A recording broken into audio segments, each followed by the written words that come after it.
bumawi ang hangin pa kabila, nakikita ko yung kapitbahay ko, wala ng bubong yung bahay nila. Lahat wala ng bubong. Tapos ng mga bandang alas 6 na po,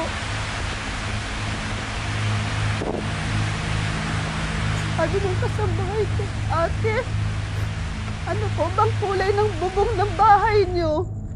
Sabi ko, kulay red. Sabi niya, ate, tingnan mo nga ito kung ito na po ba yung bubong ng bahay niyo.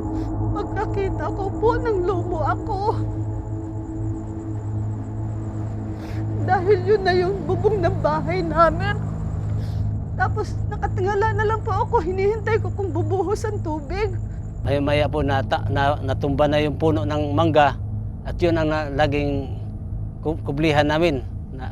Yun siguro ang binigay ng Diyos na sa amin na doon na kami makakubli para hindi na kami matamaan ng mga iba pang lumilipad. Tumaas po ang tubig, unti-unti kami nung inaakala po namin na kamatayan na po namin lahat. Yung pamilya ko, tinawag ko po na manalangin po. Wala akong ginawa kundi lumuhod. Umiyak sa Panginoon Diyos. Sabi ko, Ama, huwag mo akong pababayaan. Kaya sabi ko nga sa Panginoon Diyos na iligtas mo po kami, Ama. Dahil wala po akong magagawa sa aking pamilya. Yan po aking nasabi. Sabi ko, kaya Ama, parang awa mo. Kaya nang sabi ko, tigil na sana yung bagyo. Umakyat kami sa bubong hanggang sa may simento hanggang narating po namin yung patunganan ng tangke. Tapos pag-akit namin doon, tinanong ako ni Mrs. kung nasaan na sila. Aming mga anak, apo, ang sagot ko, sabi ko wala, napatay na dahil tubig na po eh. Yung nakita ko yung bubong namin sa bahay, tubig na, nandun sila sa ilalim noon. Ako sabi ko sa asawa ko, kaya iyak siya ng iyak. Yung misis ko iyak ng iyak noon. Kaya nung nanalangin ako magsarili, biglang tumaso yung bubong. Pag-angat ng bubong, nandun ko nakita ko yung pamilya ko buhay. Nag-iwan ng malalim na sugat ang bagyong Yolanda. Naubos ang kabuhayan. Nawasak ang mga tirahan. At ang ilan sa mga kapatid sa iglesia ay nawalan din ng mga mahal sa buhay.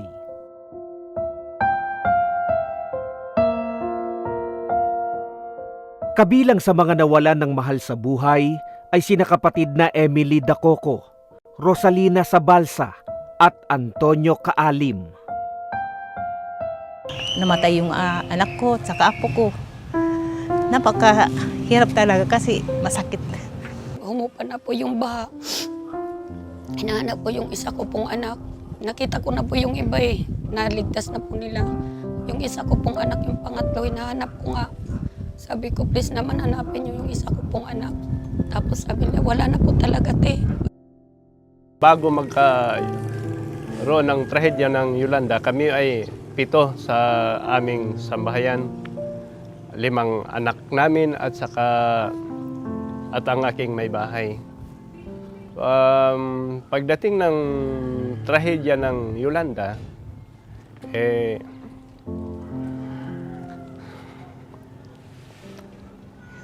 na hindi maiwasan na dahil sa tindi ng pananalasa ng bagyo, ay namatay po ang aking may bahay at ang aking 2 anak, ang panganay at ang aking bunso. Danas na danas po namin ang matinding hirap at kalungkutan, pangungulila sa pamilya. Pero bagamat dinanas po namin yon, hindi po ibig sabihin na kami ay bumigay sa aming paglilingkod. Buo pa rin ang aming tiwala sa ating Panginoong Diyos.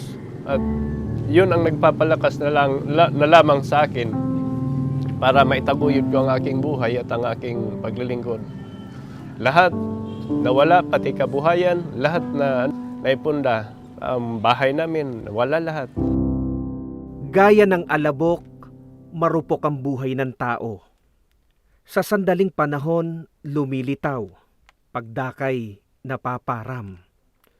Tulad din naman ng kalamidad, agad ang pananalasa at kaagad din ay nawawala. Subalit para sa isang kaanib sa Iglesia ni Cristo na sumuong sa matinding hamon ng buhay, sa ganitong panahon, kailanman ay hindi mawawala ang kanilang wagas na pagtitiwala sa Panginoong Diyos at sa Kanyang magagawa sa pamamagitan ng pamamahala. Isang ano lang yung pagkain namin noon, yung parang hinahati-hati, yung isang pinggan na pagkain. Sinasabi ng anak mo, ilang subo sa akin? Ma, ilang subo? Sabi ko nga, sige kumain ka lang gusto mo. Paano kayo? Sabi ko, yung ititiran nyo na lang sa akin. Pumasok po sa isipan ng panganay ko pong anak, sabi niya, Mami, papaano yan? Papaano ang magiging pagkain natin? Kasi sabi niya ganun, kung ganito ang sitwasyon, di lahat wala. Sabi niya ganun. Sabi ko sa kanya, anak, huwag ka mag-alala, ang Diyos ang gagawa ng paraan. Bakit niyo ba ipag-aalala yung mga bagay na yan?